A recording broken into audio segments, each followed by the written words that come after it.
کتنے ڈاکٹرز ایسے ہیں جو آج بھی بچوں کو زندہ گاڑ دیتے، بچے پر کوئی انگلی نہیں اٹھا سکتا، اس بچے کو بھی اسی طرح جینے کا حق ہے جیسے دوسرے بچوں کو، دیکھ بھال کرنے والا نہیں ہے کوئی، ان کو پالنے والا پوسنے والا نہیں ہے، یقیناً اللہ تعالیٰ اس کا اجر دینے والا ہے، لیکن سوال یہ ہے کہ ماں باپ جن کا دل فطری طور پر بچے کی محبت سے بھرا ہوتا ہے ٹکڑے کر دیا جاتا ہے۔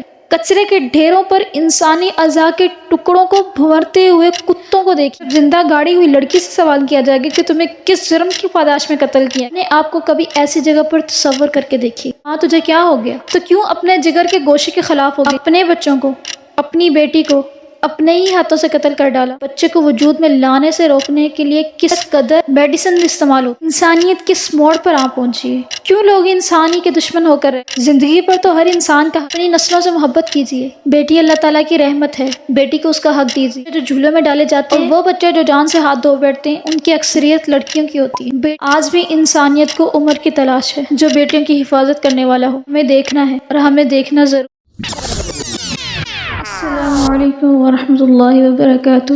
اللہ کا نام لے کر آغاز کرتے ہیں۔ بسم اللہ الرحمن الرحیم۔ رب زدنی علما، رب زدنی علما، رب زدنی علما، رب اشرح لی صدری ویسر لی امری واحلل عقدۃ من لسانی یفقہوا قولی۔ رسول اللہ صلی اللہ علیہ وسلم کی مجلس میں ایک عورت آئی اور ایک عجیب سا سوال کیا کہ اے اللہ کے نبی، میں نے زنا کیا ہے اور میں چاہتی ہوں کہ آپ مجھے پاک کر دیں۔ رسول اللہ صلی اللہ علیہ وسلم نے اس سے فرمایا واپس لوٹ جاؤ۔ وہ اگلے دن پھر آ گئی اور آپ صلی اللہ علیہ وسلم کے پاس زنا کا اعتراف کیا، کہا اے اللہ کے رسول، میں نے زنا کیا ہے اور میں چاہتی ہوں کہ آپ مجھے پاک کر دیں۔ آپ صلی اللہ علیہ وسلم نے فرمایا تو واپس چلی۔ اگلے دن وہ پھر آ گئی اور آپ صلی اللہ علیہ وسلم کے پاس زنا کا اعتراف کیا اور کہا اے اللہ کے نبی، آپ مجھے پاک کریں، شاید آپ مجھے واپس لوٹانا چاہتے ہیں جس طرح آپ نے معاذ بن مالک کو واپس لٹایا تھا۔ اللہ کی قسم میں زنا کی وجہ سے حاملہ بھی ہوں۔ نبی کریم صلی اللہ علیہ وسلم نے فرمایا تو واپس چلی جا یہاں تک کہ بچے کو جنم دے۔ جب اس نے بچے کو جنم دیا تو بچہ اٹھائے ہوئے آئی اور کہنے لگی اے اللہ کے نبی، میں نے بچہ جنم دے دیے۔ آپ صلی اللہ علیہ وسلم نے فرمایا واپس چلی جا، اسے دودھ پلا یہاں تک کہ اس کا دودھ چھڑا دے۔ جب اس نے دودھ چھڑا لیا تو بچے کو اٹھا کر پھر لے آئی اور اس وقت بچے کے ہاتھ میں روٹی کا ٹکڑا تھا اور کہنے لگی اے اللہ کے نبی، میں نے اس کا دودھ چھڑا دیے۔ آپ صلی اللہ علیہ وسلم نے بچے کے متعلق حکم دیا اسے ایک مسلمان آدمی کے سپرد کر دو،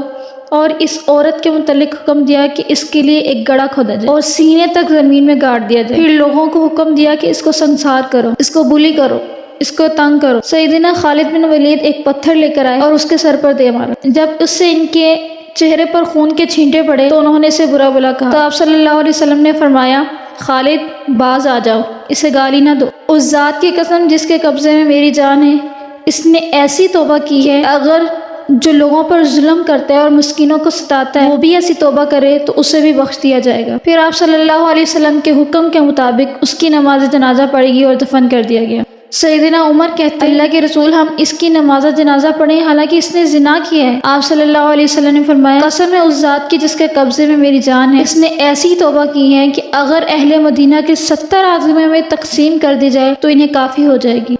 کیا تم اس سے بہتر کوئی اور بات پاؤ گے کہ اس نے اپنی جان قربان کر دی؟ میں جو بات آپ کے سامنے رکھنا چاہتی ہوں وہ اس بچے کے حوالے سے ہے کہ جس کی زندگی کے لیے نبی صلی اللہ علیہ وسلم نے کتنا انتظار کیا اور کروایا۔ آپ صلی اللہ علیہ وسلم کا غامدیہ سے رخ پھیر لینا، رسول اللہ صلی اللہ علیہ وسلم کا اس سے کہنا بچے کی پیدائش کے بعد آنا، اور پھر جب وہ پیدائش کے بعد آئی تو اس سے کہنا کہ دودھ پلاؤ، پھر اس کے بعد آنا، یہ سب کیا ہے؟ یہ سب بچے کا حق ہے جو رسول اللہ صلی اللہ علیہ وسلم نے اپنی رحمت کی وجہ سے دلوایا۔ بچہ جب ماں کی طرف منسوب ہوتا ہے نا، جب باپ کا بھی پتہ نہ ہو، اس بچے پر کوئی انگلی نہیں اٹھا سکتا، اس بچے کو بھی اسی طرح جینے کا حق ہے جیسے دوسرے بچوں کو ہے۔ جو قصور ماں باپ نے کیا اس کا الزام بچے پر نہیں لگایا جا سکتا۔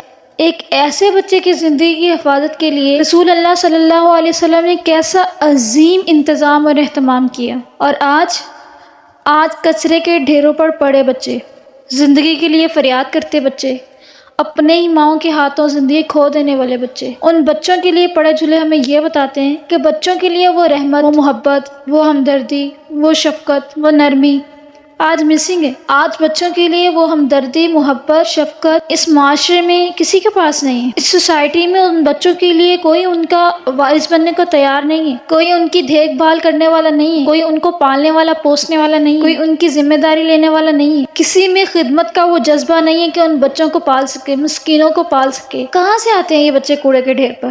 کیوں چلے جاتے ہیں یہ بچے؟ کون ہے جو ان کی زندگی محروم کرنا چاہتا ہے؟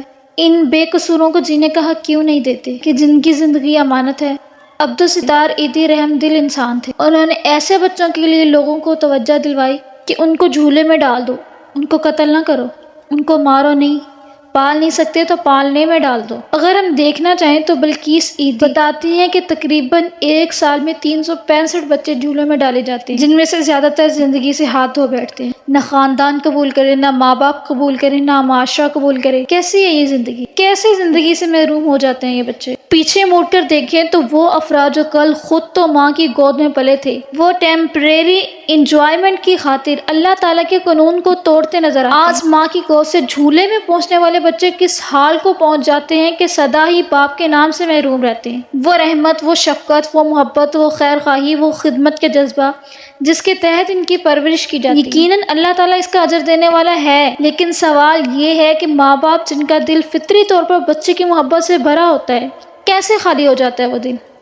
ان میں اتنی سنگ دلی کیسے آ جاتی ہے؟ اگر تاریخ کے اوراق پلٹ کر جب ہم دیکھتے ہیں تو ہمیں رسول اللہ صلی اللہ علیہ وسلم کی مجلس میں آنے والا ایک ایسا شخص ملتا ہے جو آپ صلی اللہ علیہ وسلم سے کہتا ہے کہ اللہ کے رسول، میں تجارتی سفروں پر جاتا تھا، کافی دیر تک باہر رہنا پڑتا تھا، پھر یوں ہوا کہ میری بیوی جب حاملہ ہوئی تو میرے پیچھے سے بچی پیدا ہوئی، اس نے میرے آنے پر بچی کو چھپا لیا، پھر تو یہ روٹین ہی بن گئی، جب میں گھر میں ہوتا تو بچی کو ہمسایوں کے گھر پہنچا دیا جاتا، اور جب میں گھر سے چلا جاتا تو بچی گھر واپس آ جاتی۔ بچی بڑی ہوتی گئی، مجھے بھی ہمسایوں کی بچی سے لگاؤ ہو گیا، اور میری بیوی دھوکہ کھا گئی۔ اس نے مجھے کہا کہ جس بچی سے تم محبت کرتے ہو وہ تو تمہارے اپنے جگر کا ٹکڑا ہے۔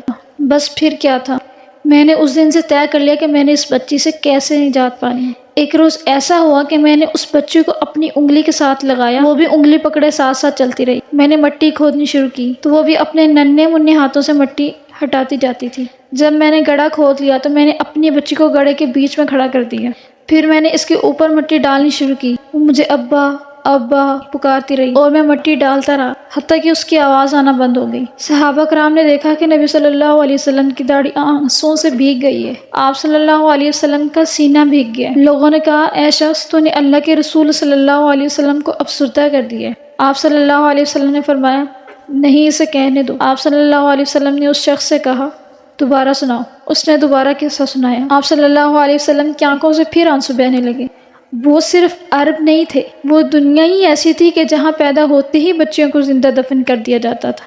کیسے اللہ تعالیٰ نے فرمایا یہ حشر کا ایک منظر ہے جہاں اس باپ سے سوال کیا جائے گا جو اپنی بچی کی زندگی، اس کی پرورش کے ذمہ دار تھا، جس نے ذمہ داری ادا ہی نہیں کی۔ جب زندہ گاڑی ہوئی لڑکی سے سوال کیا جائے گا کہ تمہیں کس جرم کی پاداش میں قتل کیا گیا، اس ظالم سے تو بات بھی نہیں کی جائے گی۔ مظلوم سے پوچھا جائے گا کہ یہ بتاؤ وہ کون سا جرم تھا جس کی پیدائش میں تم کو قتل کیا گیا۔ آج اگر ہم اپنی سوسائٹی میں دیکھیں، اپنے معاشرے میں دیکھیں تو پریگنینسی کی شرح کو دیکھتے ہیں تو معلوم ہوتا ہے کہ حیات ملنے سے پہلے، آنکھ کھلنے سے پہلے ماں کے پیٹ میں کتنے ہی بچوں کو ختم کر دیا جاتا ہے۔ کتنے بچے ایسے ہیں جن کے لیے مائیں راضی ہو جاتی ہیں کہ ان کے جسم کے ٹکڑے ٹکڑے کر کے ماں کے پیٹ سے انہیں نکال دیا جائے۔ کتنے ڈاکٹرز ایسے ہیں جو آج بھی بچوں کو زندہ گاڑ دیتے ہیں۔ ہاں، وہ اتنے شفاق نہیں تھے جو بچوں کو مٹی میں دفن کر دیتے۔ آج کی شفاقی تو دیکھیے کہ ٹکڑے ٹکڑے کر دیا جاتا ہے۔ کچرے کے ڈھیروں پر انسانی اعضاء کے ٹکڑوں کو بھنورتے ہوئے کتوں کو دیکھیے۔ اپنے آپ کو کبھی ایسی جگہ پر تصور کر کے دیکھیے، کبھی امیجن کریں، کبھی اکیلے میں بیٹھ کے سوچیں، کیسے انسان اتنا سنگ دل ہو گیا؟ کیوں اپنی ہی نسل کے خلاف ہو گیا؟ اگر خود جینے کا حق رکھتا ہے تو پھر یہ حق اپنے بچوں کو، اپنی بیٹیوں کو کیوں نہیں دینا چاہتا؟ ماں تو ممتا کی علامت ہوتی ہے، وہ تو محبت اور شفقت کی علامت تھی۔ ماں تجھے کیا ہو گیا؟ تو کیوں اپنے جگر کے گوشے کے خلاف ہو گئی؟ اپنے بچوں کو، اپنی بیٹی کو اپنے ہی ہاتھوں سے قتل کر ڈالا۔ کل کی ماں کا تو دل و دماغ روشن نہیں تھا، آج کی ماں تو سمجھتی ہے نا کہ علم نے اس کے دل و دماغ کو روشن کر دیا۔ کیسی روشنی ہے جو اپنی اولاد کو جینے کا حق نہیں دیتی؟